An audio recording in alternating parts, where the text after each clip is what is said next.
Hello viewers, మీ భుక్తాయాసానికి స్వాగతం. వచ్చింది వేసవికాలం, తెచ్చింది మామిడికాయల సీజన్.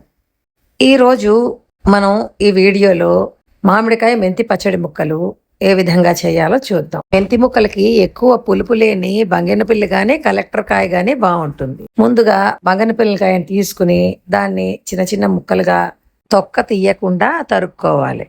ఇలా తరుక్కున్న ముక్కల్ని ఒక బౌల్లో పెట్టుకోవాలి.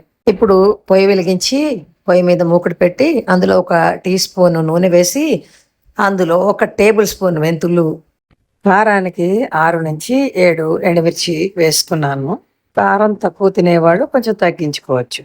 1.5 టేబుల్ స్పూన్లు ఆవాలు, వేగాక ఇంగువ వేసుకుని వేయించుకుని పెట్టుకోవాలి. ఇప్పుడు ఇలా వేయించుకున్న ఆవాలు మెంతుల మిశ్రమాన్ని ఆరాక మిక్సీ జార్లో వేసి ఉప్పు వేసి పౌడర్ లాగా ఆడుకోవాలి. ఇలా ఆడుకున్న పౌడర్లోకి కొంచెంగా బెల్లం వేసుకుని, ఎక్కువ వేసుకున్నా రుచిగానే ఉంటుంది.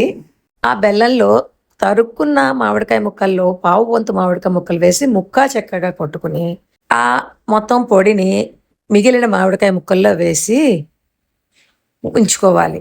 తర్వాత మూకుడు పెట్టి 1 టీ స్పూన్ నూనె వేసి అందులో ఆవాలు, ఇంగువ వేసుకుని ఆవాలు చిటపటలాడాక ఆ పోపుని ఈ మామిడికాయ పచ్చడి మీద పోసి బాగా కలిపి 10 నిమిషాలు మూత పెట్టి ఉంచాలి.